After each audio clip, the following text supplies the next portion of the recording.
Bonjour, mes chers élèves, les premières années sciences maths français, aussi sciences maths arabe. Je vais traiter un exercice, bien sûr, qui est semblable à un exercice donné dans Al-Moufid en maths, page 97. Mais la technique, c'est la même, même si les éléments sont différents, mais la technique, c'est la même démarche, c'est-à-dire vous pouvez suivre les mêmes démarches utilisées ici. Et ça, c'est un exercice que je vais l'intituler un exercice. Normalement, je vais... Voilà.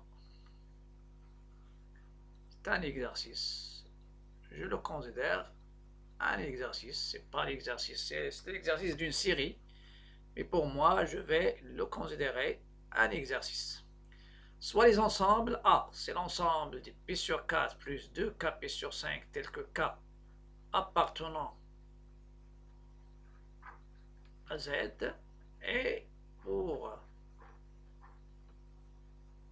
B, c'est l'ensemble des P sur 2 plus 2Kp sur 5, tel que, on peut laisser même les deux points, tel que K appartenant à Z. Vous pouvez remarquer ici, ils sont donnés en fonction du même cas, mais normalement ce sont des cas différents. Ce sont des entiers relatifs, montrant que A inter B, c'est l'ensemble. Ça veut dire ce sont deux parties de l'ensemble R, mais l'intersection, c'est le vide. Solution, on suppose que A inter B est différent de l'ensemble vide. Ça veut dire que je vais utiliser le raisonnement par absurde. C'est pourquoi dans les ensembles, on utilise le raisonnement mathématique. Puisque l'intersection est différente de l'ensemble vide, donc il existe un x0 appartenant à R, tel que x0, c'est un élément de A et c'est un élément de B. Tel que x0 appartient à A et x0 appartient à B. L'existant, j'ai déjà parlé de ce genre d'ensemble. x0 appartient à A, donc il est relativement à un K de Z. Donc, je le nomme K1. Il existe K1 appartenant à Z, tel que x0, c'est pi sur 2, plus 2, K1, pi sur 5. Et le x0, il appartient à B. Donc, il appartient suivant à notre valeur de K, que je l'appelle K2. Tel que x0, c'est pi sur 4, plus 2, K2, pi sur 5. Vous pouvez utiliser K et vous pouvez utiliser K', pas de problème. Mais le problème, lorsque vous utilisez le même K, non.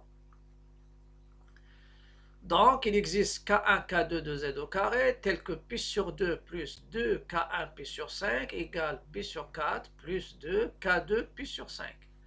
Dans le raisonnement par absurde, je cherche à aboutir à une contradiction.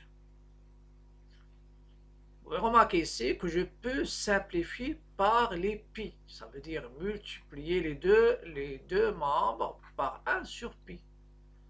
Ça va rester 1 demi plus 2K1 sur 5 égale 1 sur 4 plus 2K2 sur 5. Et je fais passer tout ce qui est en K1, K2 au premier membre. J'obtiens 2 sur 5 K1 moins K2. Et vous avez normalement 1 quart moins 1 demi, ça donne moins 1 quart. Finalement, je vais multiplier par 5, c'est-à-dire je multiplie ici par 5, les deux membres, ça me donne moins 5 sur 4, et je divise par 2, ça me donne K1 moins K2 égale à moins 5 sur 8. Moins 5 sur 8, ça n'appartient pas, bien sûr, à l'ensemble Z. L'ensemble, donc c'est une contradiction. Donc j'aboutis à une contradiction, et ça c'est le principe du raisonnement par absurde. Pourquoi c'est une contradiction? Parce que c'est une contradiction avec le fait que K1 moins K2 appartient à Z. Puisque K1 appartient à Z et K2 appartient à Z, la différence est la somme de deux antirelatifs, c'est un antirelatif. Et moins 5 sur 2, 8, pardon, n'appartient pas à Z. Donc, ce que j'ai supposé par absurde est faux. Donc, la négation de la supposition qui est vraie. Donc, j'ai supposé que l'ensemble A inter B est différent de vide et j'aboutis à une contradiction. Ce que je supposais est faux, ou bien je dis la supposition est fausse. Donc, A inter B égale l'ensemble vide. Et vous pouvez résoudre de la même manière ce genre de questions. À bientôt et à la prochaine vidéo. Et n'oubliez pas de liker, partager, commenter et aussi de s'abonner à ma chaîne.